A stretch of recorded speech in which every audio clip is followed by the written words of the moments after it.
We've been all trained for voter action to determine specific things that are happening, specifically around machine error, around issues where poll workers are denying people the right to vote. So there are certain categories. So yes, we've been trained to basically break each one of those situations down so that people on the ground can take action. So I'll give you an example.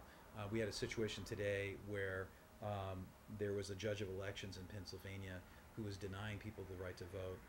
They pressed him for provisional ballot. He reluctantly gave them a provisional ballot, and then specifically, either in several cases, either folded those ballots up and threw them in the trash, or, and in one situation, threatened the voter to say that he would hold on to the provisional ballot and they would be counted on Friday, which is an absolute travesty. So in those situations, we have team on the ground, legal maneuvers that are currently in play right now.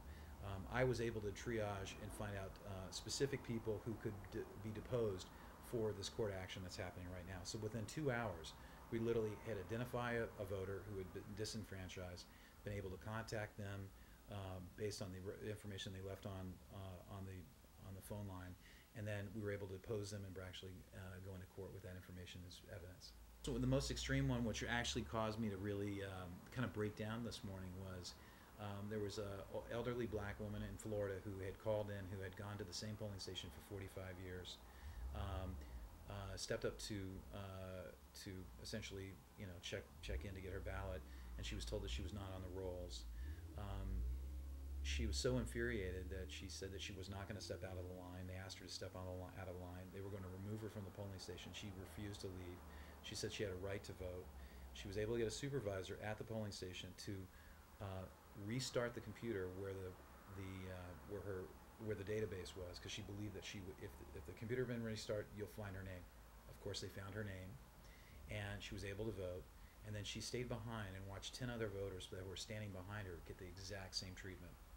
So she called in and left this amazing, and she had not stood her line and not stood there and refused to not listen to the polling workers that were working there telling her that she could not vote.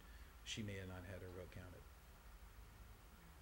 When I went to go pick up my kids to go to vote today, and I absolutely broke down in the polling station because I just couldn't. I had my son fill in my choice for president, and it was pretty empowering. So because I realized I had spent the majority of the day listening to people who had been disenfranchised.